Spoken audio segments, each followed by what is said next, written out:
And this Soul Talk is going to be about mediumship and personal development. Now, we are absolutely committed to the fact that personal development and mediumship development go hand in hand. So, hopefully, we can clarify some issues and understandings for you during this hour. We'll talk for about an hour. And during that hour, if you have any questions, if you can put them in the chat box, please. Good. So we're going to have to mute people, Mhm. and then we've got the chat box only, so there's no disturbances. But before we begin, we'd like to explain to you a little bit about ourselves. A lot of you know us, but actually might not know everything about us because we are Really? correct. We are ICF accredited coaches. That means International Coach Federation approved because of the work that we've put in, the extensive hours that we've gone through. So we understand that element of personal development more than most. Through coaching, we're able to take people on a journey, but it's their journey where they feel into their feelings and understandings to find those answers to self limiting beliefs and those issues in life that have always bothered them without reliving them. Our job is to support, guide, and challenge those people at times.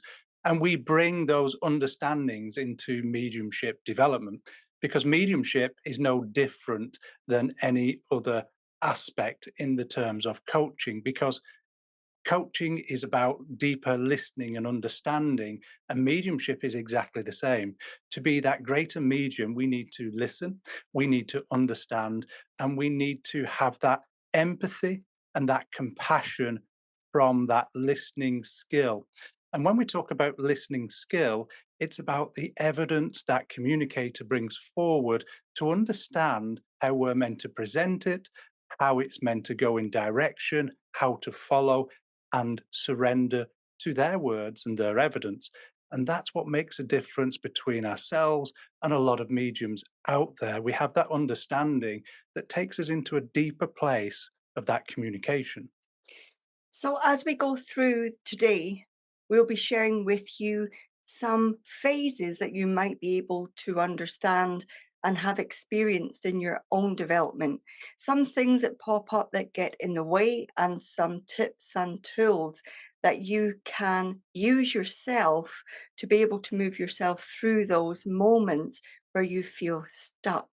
We'll also be looking at little tips and tools to help you understand yourself a little bit better.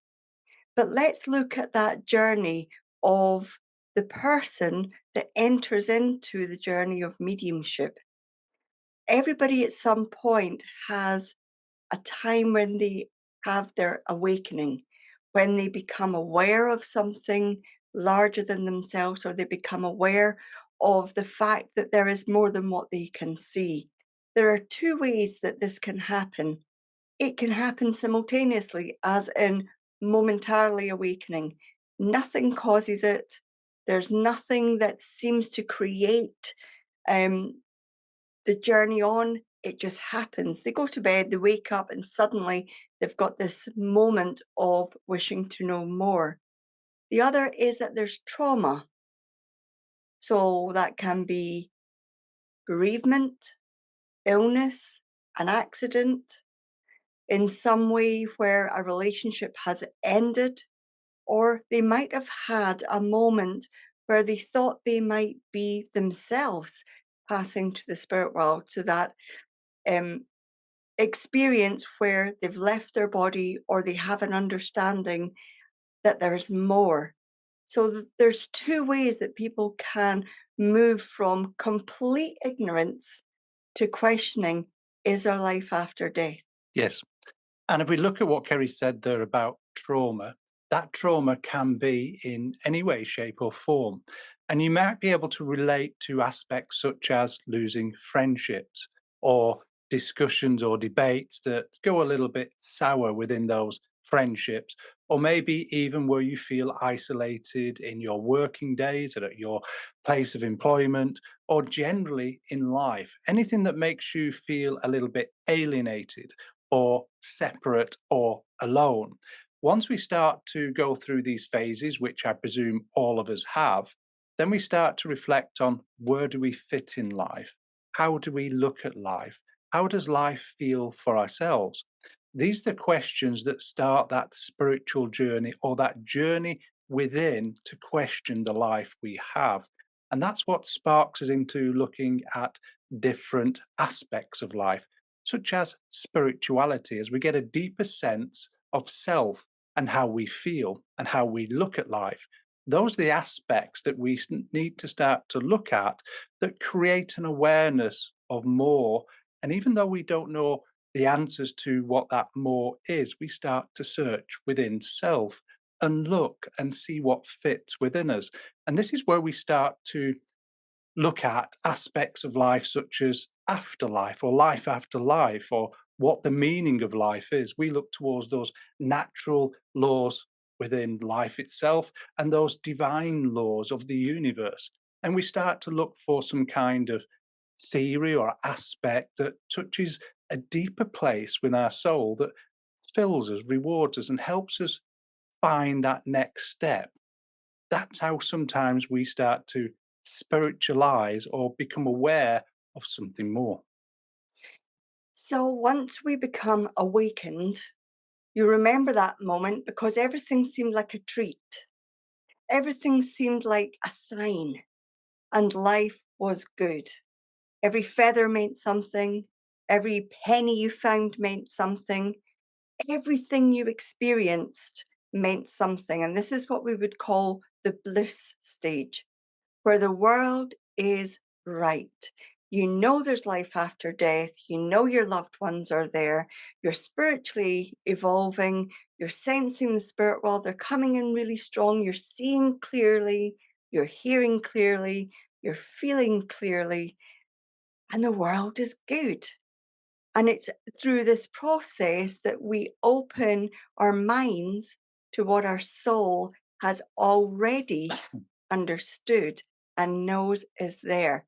So our minds, we change our mindset as we move from that early awakening into the bliss state. Yes, where we start to become more aware of those signs around us, those synchronicities, as you might be, or some people might call them, where we see the same time, 11:11 or 9:11, all these things where we can relate to in some way.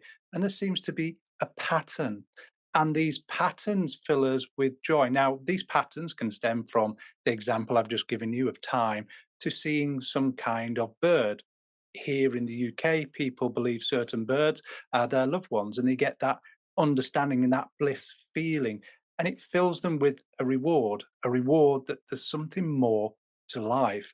And these little synchronicities, these patterns, really start to help us fulfill and look even further. And sometimes we gain a belief without even the full knowledge or understanding, but it feels right within our soul. It feels right within our mind, and in that time within our life, it feels right too. So it's almost where we've got both feet in that belief, and we start to gain a faith, an understanding of things happening around us. And the more that we become aware of these things, the more that we see these things.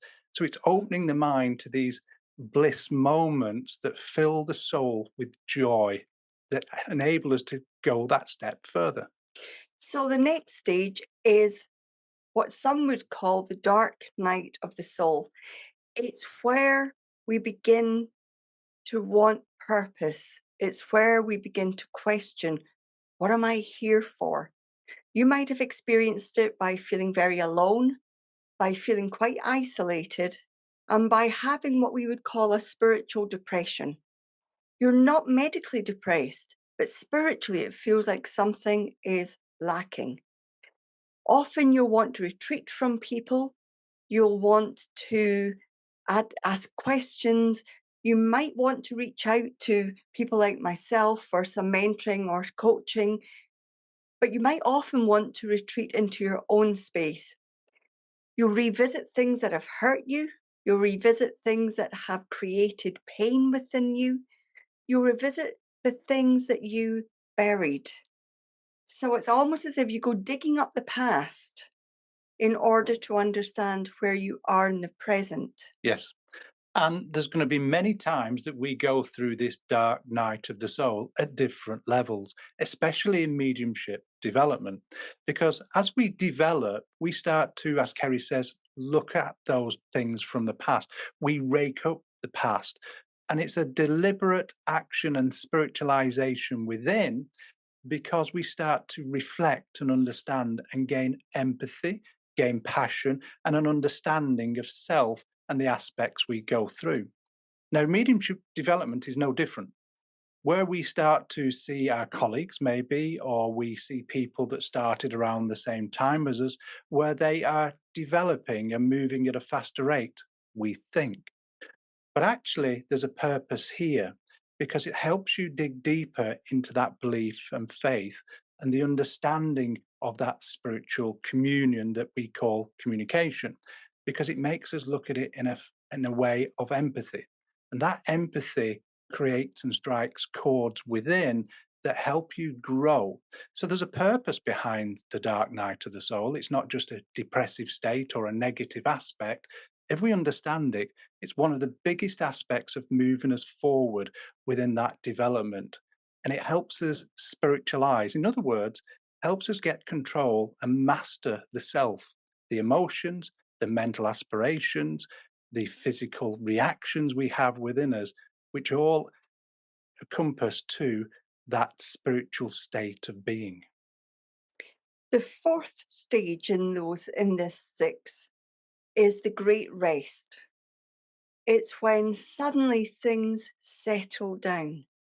You've gone through the bliss, you've gone through the great night, the dark night of the soul. The great rest allows you to accumulate experiences, to consolidate your learnings, to be able to reflect upon what's important and what's not. It helps you explain to yourself, where have you been? What are you doing? Where are you going? You'll begin to consolidate your experiences with the spirit world along with your experiences spiritually as well. You'll begin to find who you are as the medium. Do you want to be one of those mediums that is jazz hands and has everybody looking at them? Or are you going to be one of those mediums who works completely in service to the spirit world, not forcing, not pushing, but allowing? In this stage, the spirit world work hand in hand with you to allow your mind to integrate with the learnings of the soul, because the mind might want something different. I want to be a demonstrating medium, but the soul says you're going to be a trance medium, a private reading medium, an artist, a musician, a teacher, a doctor. So at this point, we become in touch with what's important in terms of our spiritual involvement. And again, that great rest can come after different aspects within your development, allowing you time to really consume, understand, and really digest the knowledge and that faith and belief that you've developed, allowing you to maximize that potential. But also, the great rest can help you understand where you fit within mediumship, fit within that spiritual ability. We often see today through social media, as Kerry said, these mediums that have big profiles, big followings, and big groups and organizations that say, do it my way. It's got to be done this way. Well, that great rest allows you that time to reflect and find your feet and what feels good to you in your moment of understanding and knowledge that you have. And if we think about this within mediumship development, there is different aspects and different times. And I will guarantee where you thought you understood something and you go through another experience, you look at that experience and knowledge you've already got and expand upon it through that rest. Now, that rest can look like you're standing back, stepping back, having a little bit of time off. And people worry about time off within their mediumship. Well, within personal development, it allows procedures to settle in. It allows procedures and understandings to fulfill within the mind, and you get that understanding. So when you get that strength to come back, or that mindset to come back, all of a sudden you noticed a depth within your mediumship. You notice a purpose within you, a passion, and there's a different movement, or should I say, a different direction that starts to follow.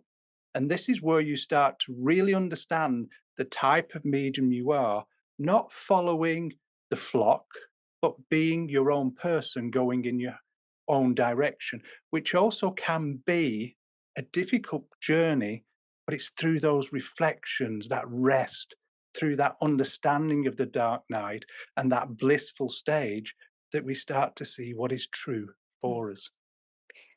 So stage 5, and we should say at this point, they are not necessarily lineal linear. They don't necessarily go 1 through 6 and you're done. You can at any point go back to and move between any of these stages. So this is here to help you identify which stage you might be in, even if you're revisiting it. So stage 5 is the being grounded. Stage 5 is about the phase within which you allow things to land within you. Stage 5 is that groundedness that says, I am a medium. I am a spiritual practitioner. I am whatever you choose to be. I am. It means that at this stage, you're going to announce it to those closest to you, and maybe in increasing circles, those within your friends, your family, and perhaps your work. This is where you begin to test people's reactions. Before this stage, your mediumship and your spirituality seemed a little bit too fragile to share with anybody, because if they laughed at you, you might be hurt. By the time you get to this stage, you're pretty sure about what you believe in and what you know. So no matter what anybody says to you, you are still the medium. You go into a reading, you have a good reading, you're the medium. You go into a reading and it doesn't go the way that you would have expected or have liked, but you're still the medium. You no longer look for reasons to be, am I a medium? Am I not? Because fundamentally you understand you are the medium. Correct. And you start to set boundaries within self.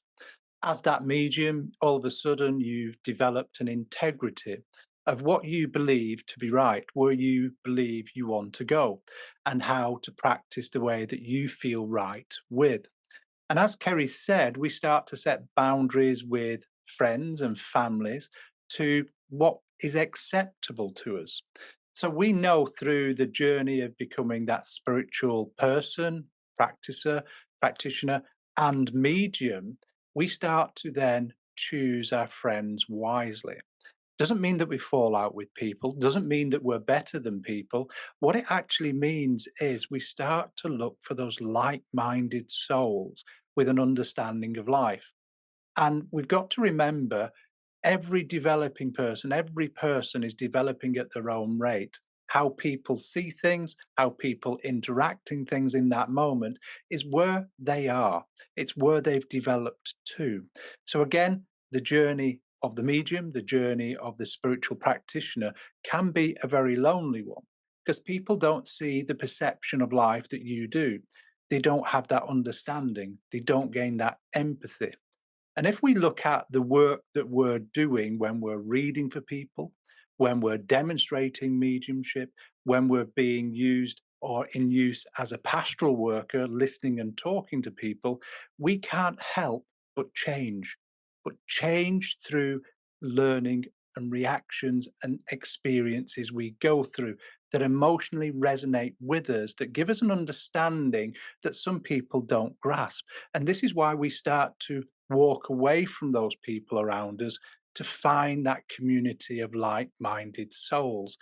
And let's be honest about this, it's very hard. It is not an easy journey to find those like minded souls.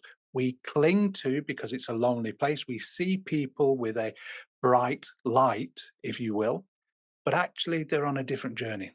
And it's not their fault that we may disagree or have a different perception or insight of life.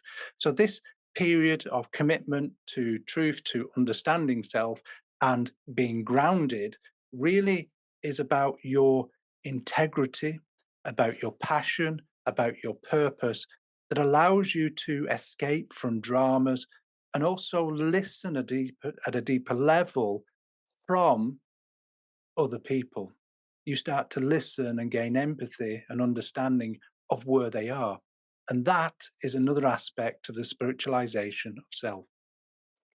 The final stage we call the grounded stage, the commitment, not the grounded stage, the commitment to truth. That commitment to who you are, commitment to your faith, your belief, the ability to stand and manage your boundaries, the ability to stand and manage the level to which you can compromise with people. You gain an insight into others' frailty, their lack of ability to be vulnerable. You stop judging others and you begin to understand others. When you feel more aligned to your purpose, life seems to happen for you. You make decisions that are in line with where you want to go. Synchronicities happen even more often. And you don't need reassurance from people like us, friends, family, because you are your own teacher. Your spirit team are your teachers. That spirit team at times is going to be your lifeblood because we can go to as many classrooms, we can go to as many tutors as we like, but there comes a time where you have to stand in your own truth. You have to walk the boards and you have to walk the talk. So you've set the scene, you've set your boundaries, and now it's about living with purpose. That truth that you find within your spiritual development because you've sought out those like minded souls. You've looked for that aspect of spiritual quality within your life. You've surrendered to it. And now it's about purpose and living within that. And we start to change things around us, the way that we act in life, the way that we live, aspects within the house, aspects within friendship, aspects of the way that we socialize and interact with people, because it's your truth. But where Kerry mentioned about being understanding of others, it also gives you a depth to see and a marker to see how much you've grown, to start to see and become aware of the differences that you've gone through, all these different stages and all these different learnings. And it allows you then to reflect even further. But that truth is not just like a rest or a dark night of the soul, it's that resignation with that purpose. It's that understanding of that vibration within you. You're now living with a purpose to fulfill, and your soul is wanting more. It's got a belief within it. So we start to again plant seeds of growth and understanding in all that we do, in all that we meet, and all the ways that we practice our mediumship or spiritual practices, because there is where our line of intention is once again and direction. So when we are moving through these stages, as we said earlier, it's not linear. You're not going to be able to say stage two, tick, done. Dark night of the soul, tick, done, never to return. Doesn't work like that. As you move through your different awarenesses, this is where journaling comes in useful. Because as you do a revisit to, say, the dark night of the soul, it's always useful to be able to see how differently this visit is. Because your first visit there, you were struggling with identity, with even understanding life after death. This time, maybe the dark night of the soul is about losing friendship or changing relationships with your family. There will always be a difference. You never revisit the same stage with the same reason unless it's at a deeper level. So, when you're going through this journey, personal growth and your mediumship will happen, but not necessarily in hand and in line with each other. We often see that people that are personally developing and developing their mediumship will have kind of seesaw flip flop effect between the two. So they'll be focusing on their formal training and attending classes, and they'll forget who they are, kind of thing. And then they'll go to being really present and in their own personality, but the training goes out the window, they forget everything. Consistency in mediumship comes from consistency in self. When you know who you are, you understand what happens when you panic, you find ways to be able to navigate through that panic without letting the public or the person in front of you see that.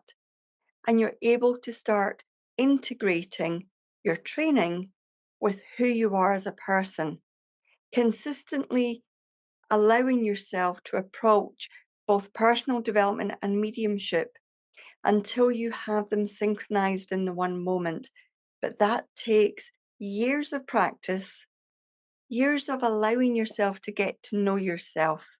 There's always a deeper level of being in balance between who you are and your mediumship. Yes. Personal development and spiritual development must go hand in hand. As Kerry said, it's like a seesaw effect that goes from one to the other. But ultimately, they do go hand in hand because your mediumship or spiritual practice cannot grow if your mindset doesn't grow, if your understanding of things does not grow. And if we look at this journey, it's a journey of emotionally intelligence where we're mastering self, learning about self.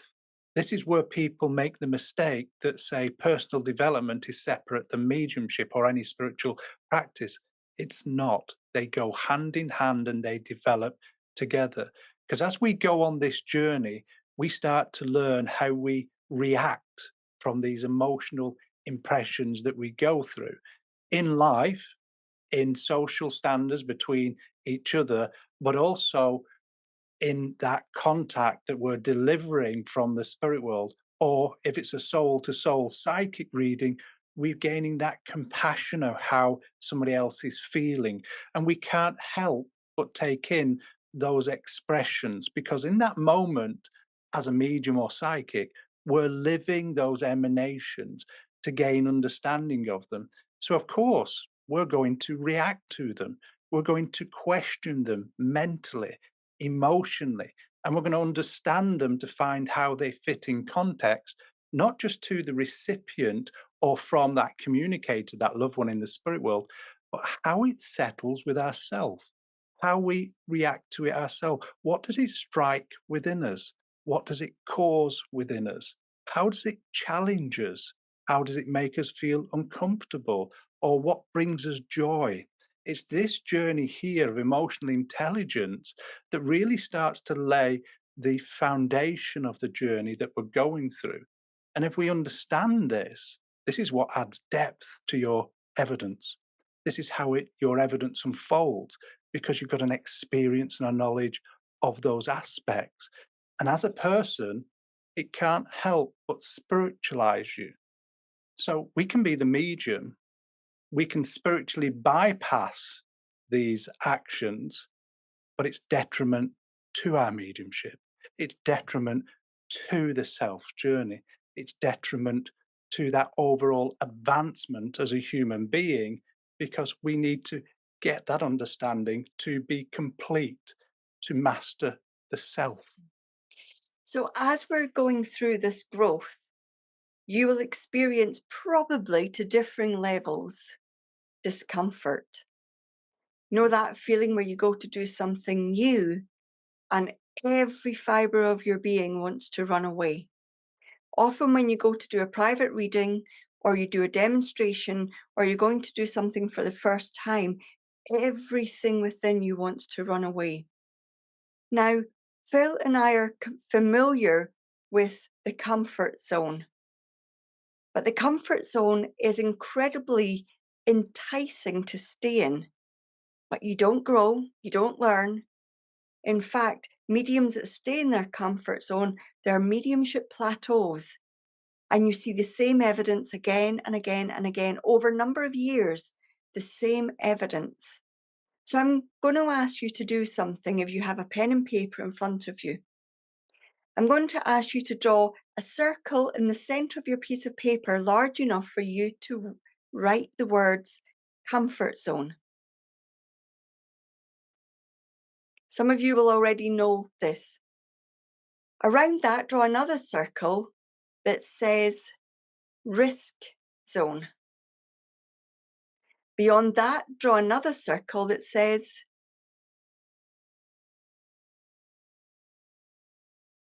Success. you following us? So you take the risk and you have the success. All of that journey allows you to be very, very aware of what happens to you the minute you step outside the comfort zone. Because outside that comfort zone, it will feel as if you are being pulled in every direction. Because within that take the risk zone is stretching, is that feeling of discomfort. Every time you learn something new about yourself or your mediumship, you'll go through this process. Now imagine it happening at the same time. This is a reason that we are advocates for the understanding that it can only happen in the mediumship or personally, because if it happens in both, it's just too big. So if you get used to being uncomfortable, being comfortable, you're going to stay in that center circle. If you get used to that stretch, that risk, and a new success, each time you do that, your comfort zone grows and you are able to do much, much more. Yes.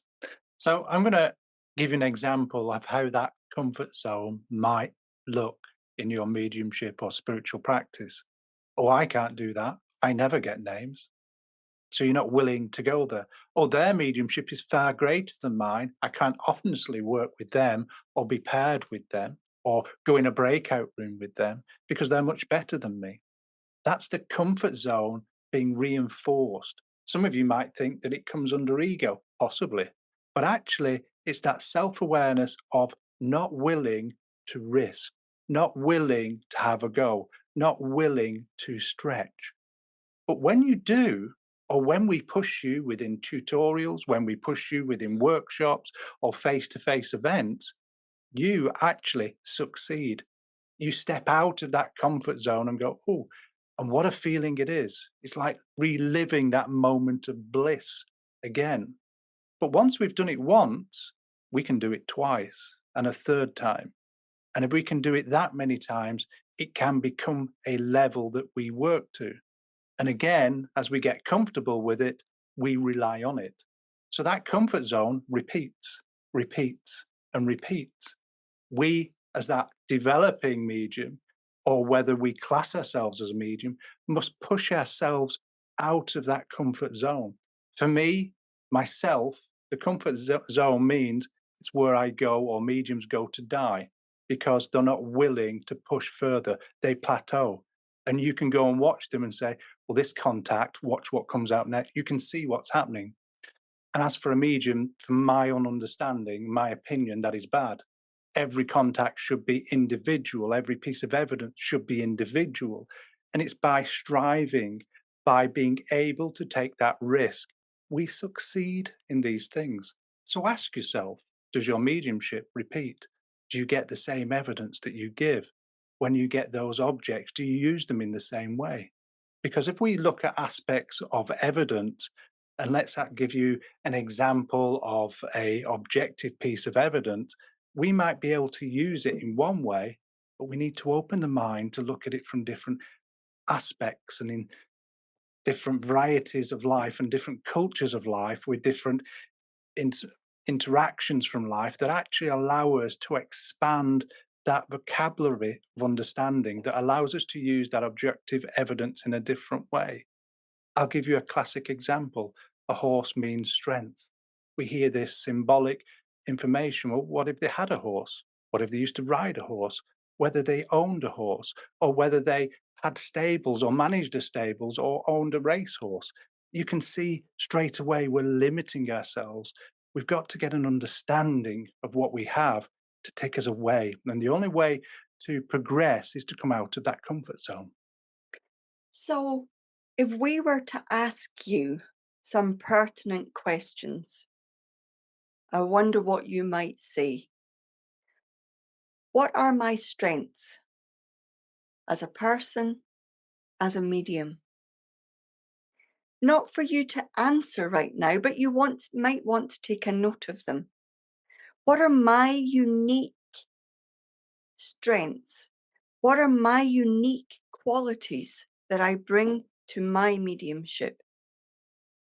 Because if you can find what unique qualities you bring in, then you begin to be your own medium. You stop being intimidated or comparing yourself to others. You start living aligned to your own values. Your own values might be different to somebody else. Why compare yourself to a medium whose values are one way, but who you perceive to be better than you? But your values are very different. You would never be able to do what they're doing without compromising your values.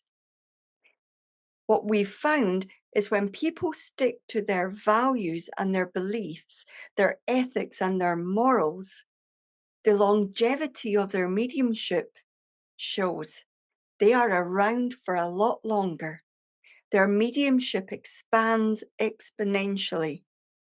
Their ability to work for the spirit world extends far beyond somebody who compromised and allowed themselves to follow whatever they wanted to follow. So reflect, encourage yourself, allow yourself to embrace your own unique qualities. If you're able to embrace those qualities you have, then they become strong points within your development. They help gain you insight into the evidence and the practices that you do on behalf of the spirit world and serving that recipient within those emanations of understandings. And if you can fully embrace that individuality, then you're going to stand out. You're going to stand out in your own right. Because if you look at those people around you that you admire, they've embraced who they are, not through ego, but through understanding, through that empathy, through that compassion of who they are, how they've interacted in life, what they've learnt from life. And it's these aspects that we need to stand in our own truth. Now, it sounds very simple, doesn't it? But actually, when you're in groups, when you're in a community, and your beliefs or ideas and ideologies are different, it's hard to stand out. It's hard to express them for worry of self belief, worry of self limiting understandings, or worry of what other people think. This is why it's important that we embrace who we are for the longevity. If we want to be part of a group and go along with them, you'll only go as far as they see. And let's look at a few truisms of life. Those that shun others that are not part of their group. Because what happens is at first they chastise them. First they ridicule them. They pull them apart. What they're doing is no good. Oh, look at them. They're doing it differently. Ah ha ha.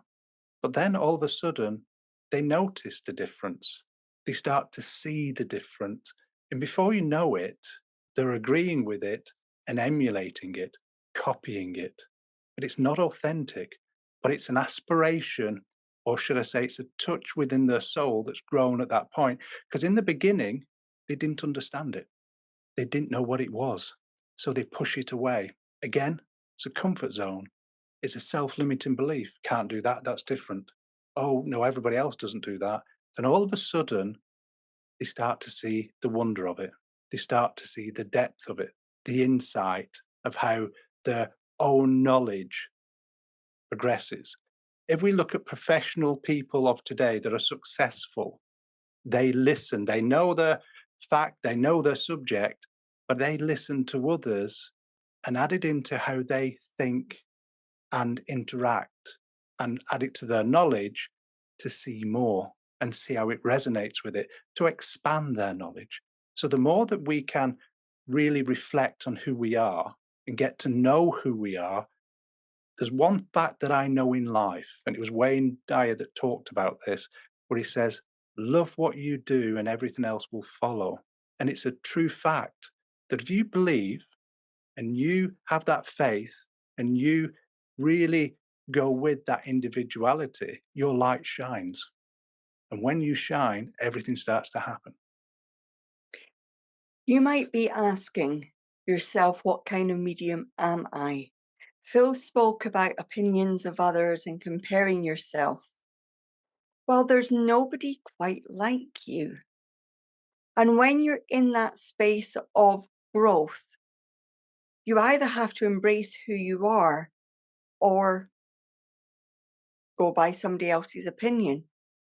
So when you are looking at the things in the world that you can control things that you wear, maybe what you think, maybe what you eat, maybe the friends that you hang about with or the people you stay in contact with.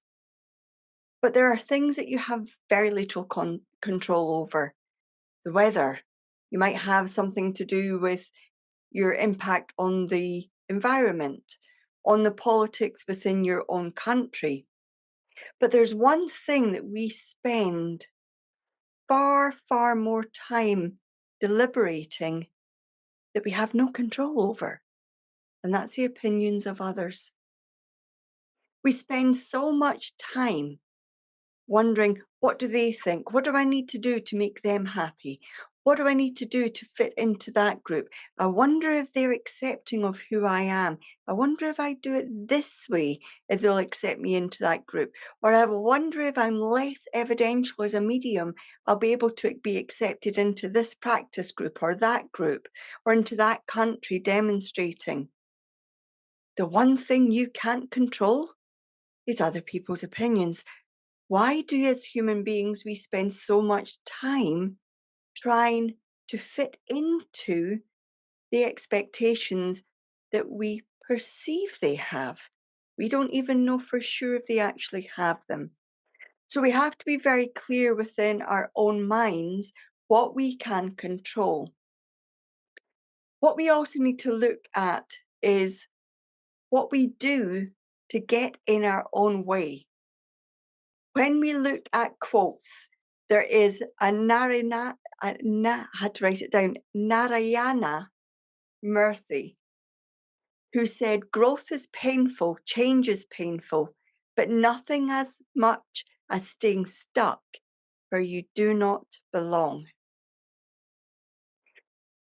When we procrastinate, we often think that it's just because it's not the right time, or we don't have the right finances, or we don't have the right friends to support us, or it's not the right time of the year, or we're not at the right age, or we're not. You can see all of the reasons that we use to avoid doing something. But actually, underneath it all is a fear of discomfort, a fear of getting it wrong, a fear of allowing ourselves to be seen as who we are.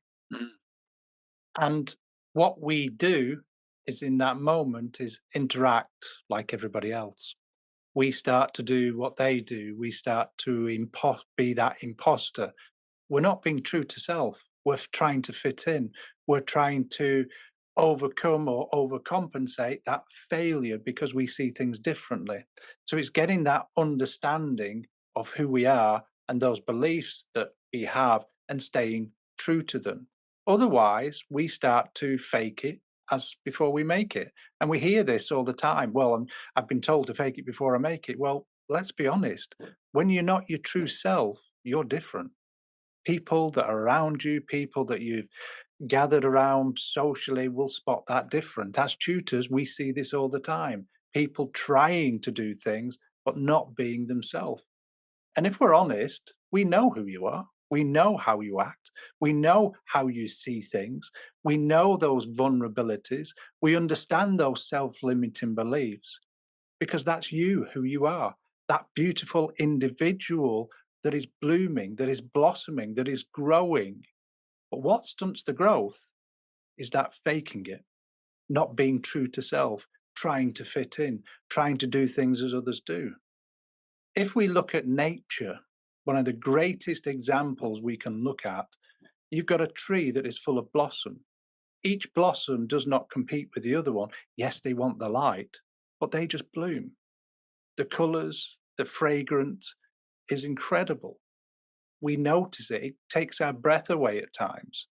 We see these wonderful wonders of the world, but they're being true. They're just living and being, just being what they're designed to do. I wonder if we caught that concept and thought, I'm just doing what I'm meant to do in the way that I'm meant to do it. And what a difference it will make in our mediumship because it frees us. It allows us to express our own thoughts in the way that we need to in that moment. And your light shines. And if you really understand this, when you smile and when you're in a good mood, doesn't it affect others? Don't people react to you in a different way? It is very much how we should be in life. If we understand the laws of the universe, the way that we act in life, if we act freely, happily, full of abundance, then abundance finds us. We only have to look at nature, how those blossoms drop a seed and a new plant or tree grows. And again, side by side, not competing, not fighting, but doing.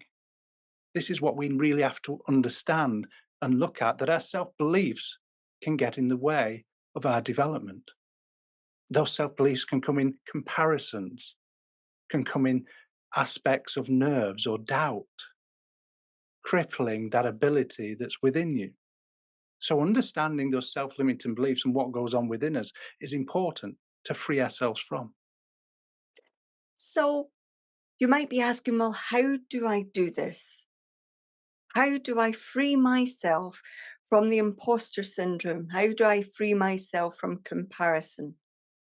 Well, we have to train ourselves, our emotions, our minds, physically, spiritually, to being outside the comfort zone. Now, what takes us out the comfort zone often feels more difficult. So let's liken our development to growing and doing something more difficult as a person. So if we think about the things in today or yesterday that we put off, they weren't difficult, but we still put them off. It might have been washing the car, it might have been tidying the house, it might have been phoning that friend that you've been meaning to do. It might have been getting in contact with a member of your family. It might have been meditating, sitting in the power.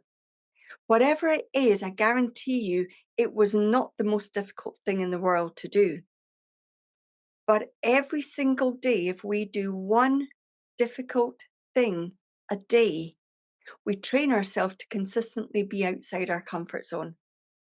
So that might be phoning a friend, that might be going for the walk, sitting for 5 minutes, meditating for 5 minutes, instead of having the expectation of sitting for an hour or 40 minutes. If you can become accountable to yourself and allow yourself to see that as that growth happens, you grow within yourself. You get used to being uncomfortable. Suddenly, doing one small thing each day that's hard then becomes one medium-sized thing that's hard. And then you build up the resilience to do one large thing that's hard. Those large things might be going into the breakout room, doing a private reading, doing a demonstration, speaking to a member of your family about a difficult conversation. We need to build up that resilience from the small thing that was hard to the large thing that's hard. It's up to us to be accountable. If you can journal the small things that you've done each day and get used to that discomfort, then you can do whatever's in your mind right now that you're thinking you can't. And if we look at those self-limiting beliefs, they're the ones that hold you back. They're the ones that say that aspect, that objective, that experience you're about to have is a hard thing. And what happens is, oh, I can't do that. But when you've done it, don't you say afterwards, no, that wasn't as bad as I thought? It's the worry because you've not done it. You don't know what to expect. It's alien, it's new. If you look at successful people throughout life in this world, then they go to do things, they fail, but they get back up and try it a different way, and then a different way. That's why they're successful. They never stop doing those hard things because they know once they've done it, they can reflect on it. They can live with it. They can look at it a different way, and they can take another step at it with a new growth and understanding and knowledge. That's why they succeed in life. You guys have done it all your life. From the way you were a child at school, you had to take part in things that you didn't feel comfortable with. You may have to stand up within your working life and talk to an audience. All the things we're not naturally used to every day is a hard thing. The more that we can do them, then reflect afterwards, then say, that wasn't too bad. I learned from that.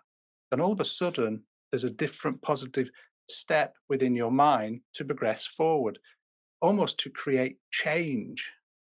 And if we look at the greatest change in life, it's an ending, isn't it? Nobody likes an ending. Well, actually, endings can be quite painful. If we look at some of them, separations, failures, not at getting a job where we think life's end, but actually, a few months down the road, few years maybe, we look back and think that was the greatest thing that happened to me because it created change and we looked at another avenue of life that we succeeded in. So we need to take a look at how we're interacting, how our mindset is, to look at these things that we set as hard tasks or experiences to say, it's just another step in my development. It's another step in my progression from that comfort zone, because that's really what it is, into taking a risk of doing it, then to say afterwards, you know what, I enjoyed that. That was really good. And we learn from it. And it doesn't hold that fear or that hold on us the same way as it did before we did it. So change has a process it goes through. We all recognize the part where we think it. I wish, I want, I hope. It all happens up here, doesn't it? Let me pray for that. Yeah.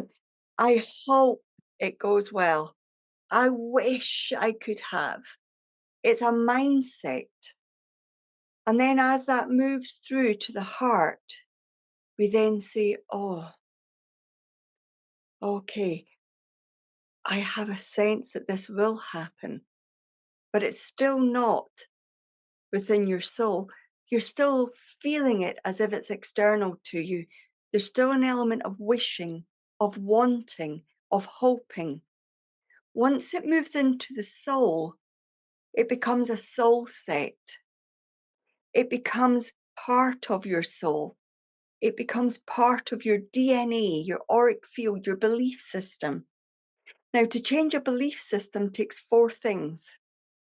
First of all, you need to think it. Then you need to write it or get it onto paper somehow. Then you need to say it out loud to yourself, maybe to others. But the final and most important part is that you have to believe it. Because if you do not believe it, it's never going to happen. Or if it does happen, you'll self sabotage. Or if it comes within an inch of being a possibility, you'll procrastinate and let the opportunity pass. If you believe that you're deserving of this opportunity, whatever it might be, or of an ability, or of a skill, then your soul and your mind will be in sync. And it will absolutely be something that you grab with both hands. This is where we talk about setting limits, about not looking after others more than self, not becoming the rescuer. Phil and I are not perfect. I know. Speak for yourself. We've gone through some really, really tough times. We've gone through some times where we wanted to quit, to walk away, not from each other. I don't think so anyway.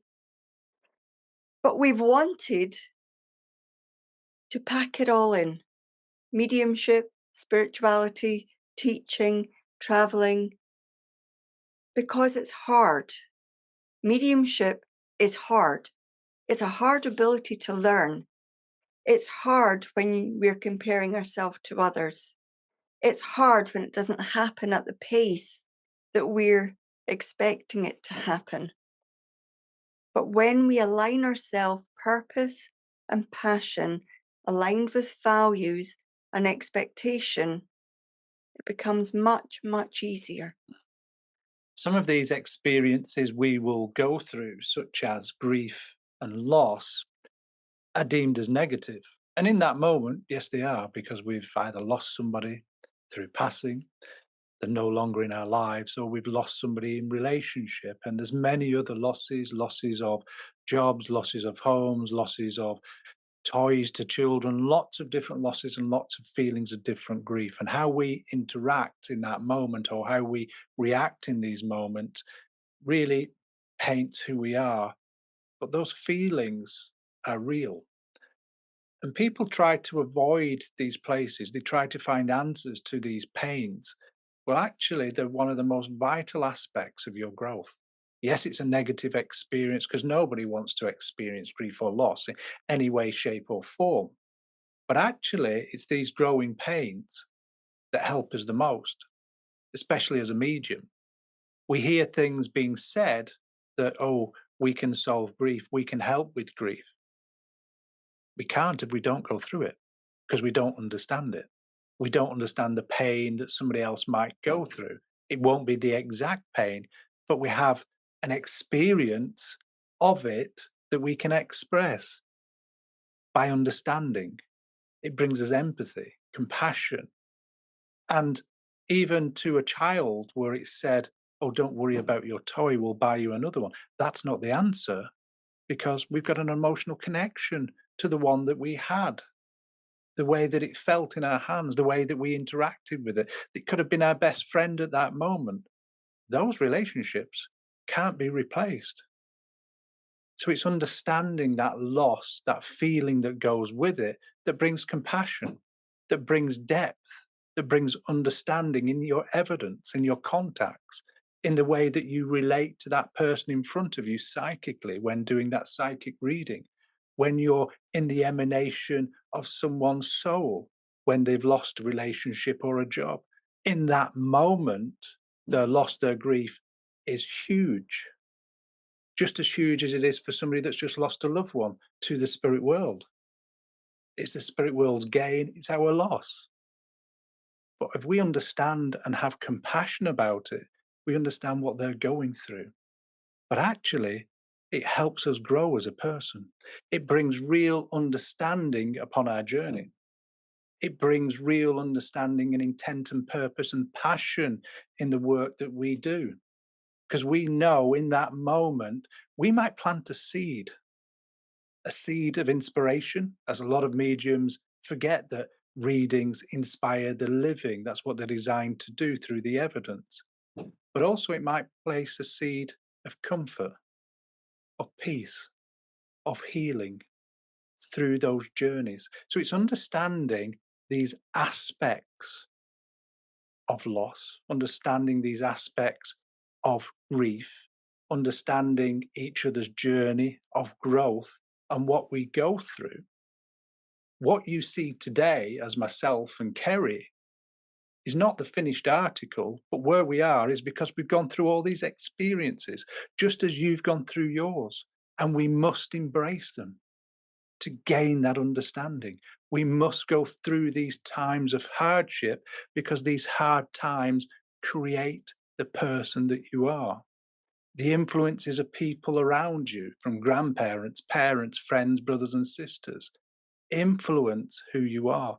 Don't make you the way you are, but influence you by their actions, their thoughts, and how your interactions are. So, actually learning to really embrace this gives you that depth and spirituality and understanding of why you do what you do, your intention.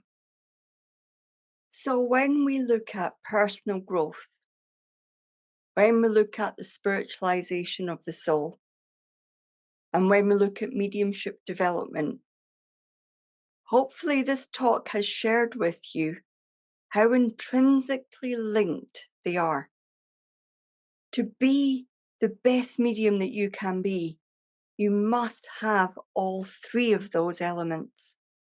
Not to avoid the painful moments, not to try and hide in the pleasant moments, not to compare yourself to others, but to embrace who you are.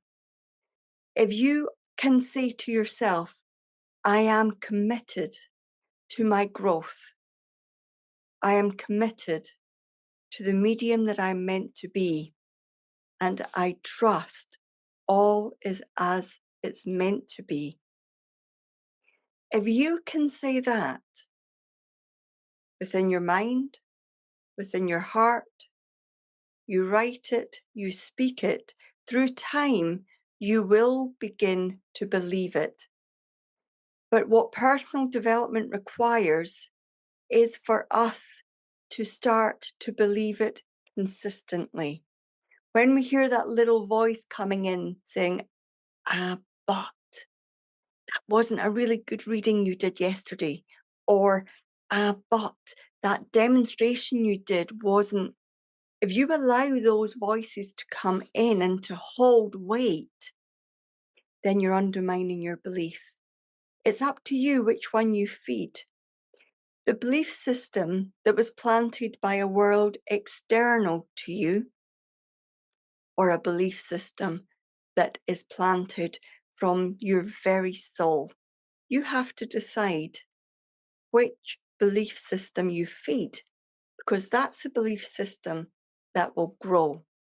That's a belief system that will underpin every decision that you have to make. Now, we know that on this journey, we have an incredible amount of learning to do. And that's the reason that we are providing these talks, and there are many more to come. That's the reason we do the teaching classes that we do. That's the reason that we take part in the Sunday gathering. That's the reason that we take part and deliver our classes. We're busy, but we're busy teaching to small groups what we firmly believe, which is evidential mediumship needs a platform. Personal development needs a platform. We're one of the first that's brought these together. And next year, we'll be bringing them together in such a way as it's completely unique. But it's been our absolute pleasure to spend this time with you. And we truly hope that something within you has been planted that allows a growth of something new and positive within you that you can take away, nurture, and grow.